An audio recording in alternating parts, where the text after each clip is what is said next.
Hi everyone. Today we're going to be looking at Chapter 4, Posting from the General Journal to a General Ledger. Previously we had learned in Chapter 3 that journals are a place to chronologically record transactions. The focus of the journal is to really take our daily business and record each of the transactions that make up the business for that day. However, a problem that we encounter with the journal is that we don't know the balance in any single account by looking in the journal.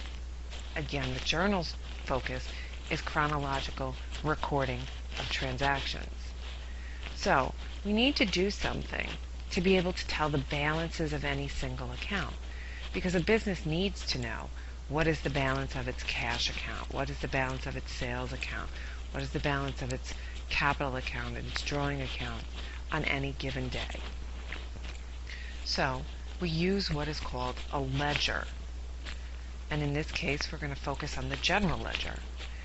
We look at what is called a ledger to help us gather the information relating to the balances of each individual account.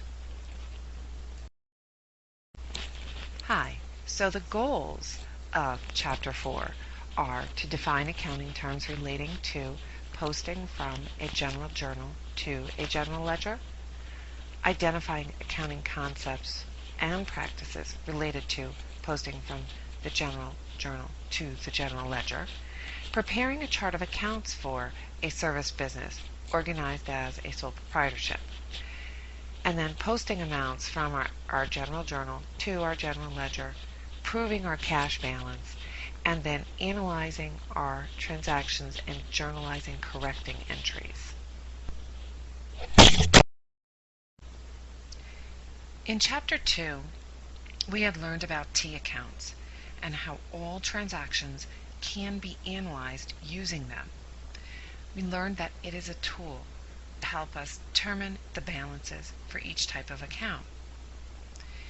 In Chapter 3, then, we learned how to record transactions in the journal in chronological order, and that the journal becomes a permanent record of each transaction for a business on any given day. Well, in Chapter 4, we're going to take it one step further. We're going to learn how the information that is in the journal can be transferred to the ledger. The ledger is just a group of accounts. It's all the accounts for a single business. The general ledger is a ledger that contains all the accounts in the chart of accounts for a business. The general ledger is what we actually use in a business to prepare the financial statements. We take the information, the balances, from the general ledger and use them to create a business's financial statements.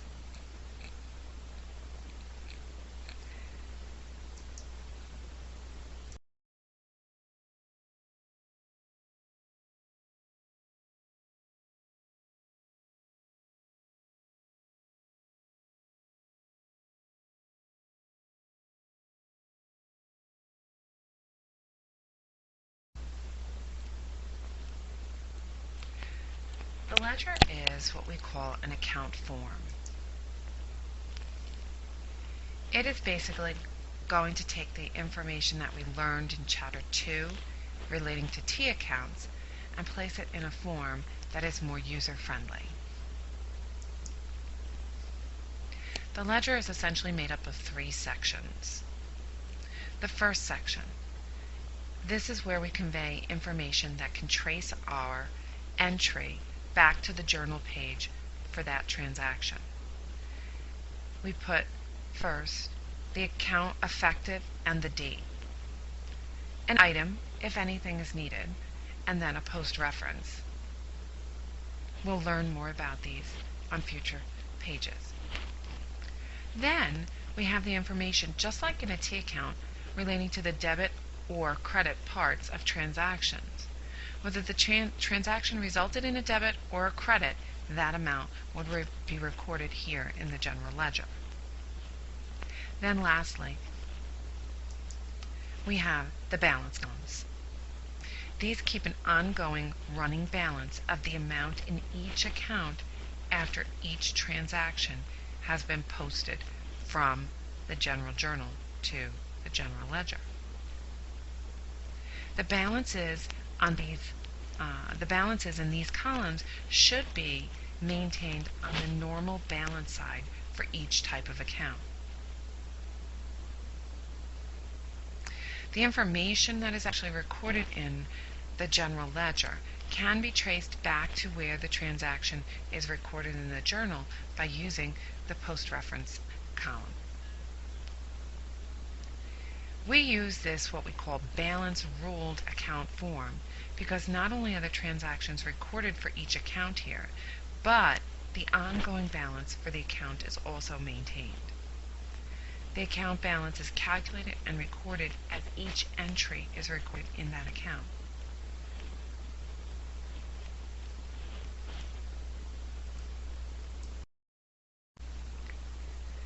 So, how do we know what accounts to enter into our general ledger? Well, we know this by looking at the chart of accounts for our business. If we look at the chart of accounts for our company that we're using this semester, Techno Consulting, we can see that the chart of accounts has both balance sheet accounts and income statement accounts. We introduced these concepts back in Chapter 1.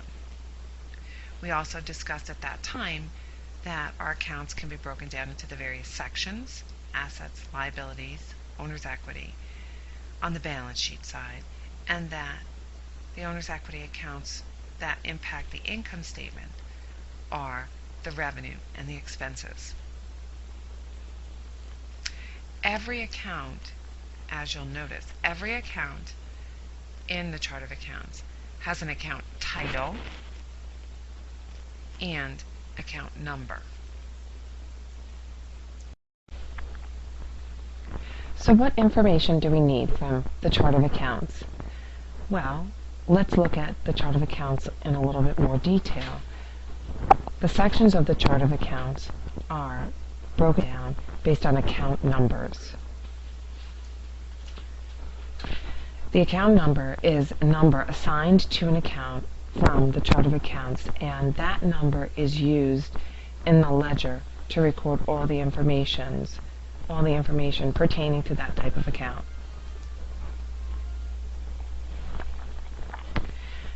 So if we look at the number 150 for supplies, we see that that number can be analyzed. It can be broken down into the ones, which means the general ledger division that that account comes from. So 100s being assets, 200s being liabilities, 300s being owner's equity, 400s being revenue accounts, and 500s being expense accounts. Then the second part, the 50, that relates to the location of that account within the general ledger division. The basic account numbering system for most small businesses corresponds to the order that the accounts actually appear in the financial statements for that business. The numbering system is also what we call scalable, depending upon the size of the business. So, if we had a larger business, our numbers might not start in the hundreds, our numbers might start in the thousands or the tens of thousands. But the approach is still the same, where the first number is going to be the general ledger division, and then the latter numbers are going to be the location within the general ledger. With respect to the different types of accounts, when they are listed in the financial statements, we basically say that assets are listed in what we call liquidity order, which we've talked about before. Liquidity order means those assets that are higher are less liquid. So if we looked at an asset that was numbered 170. That would be less liquid than a number 150. Typically speaking, in our chart of accounts, the cash is the most liquid, so that would have the lowest number. With respect to liabilities, our liabilities follow a similar approach to our assets, except these are which are going to be repaid most quickly. Those that are repaid most quickly will be lower numbers. Those that are going to take longer to be repaid are higher numbers.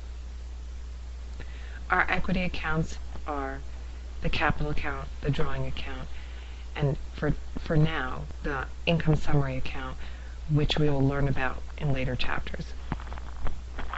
Then, on the income statement side, we have revenue accounts and expense accounts. Our expense accounts are listed in alphabetical order.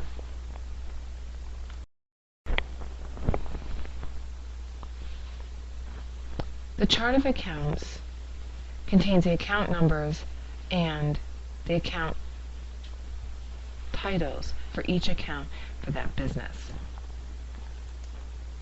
Businesses generally leave gaps between the account numbers when creating the chart of accounts. Within the general ledger, there's generally gaps of 10 or more to allow for the addition of new accounts. The procedure for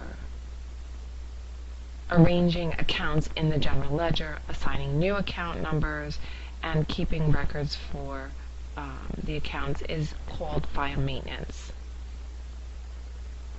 To assign an account number to a new account, businesses must determine where it should be placed in the chart of accounts. In other words, what type of account is it? Is it an asset, a liability, an owner's equity, etc.?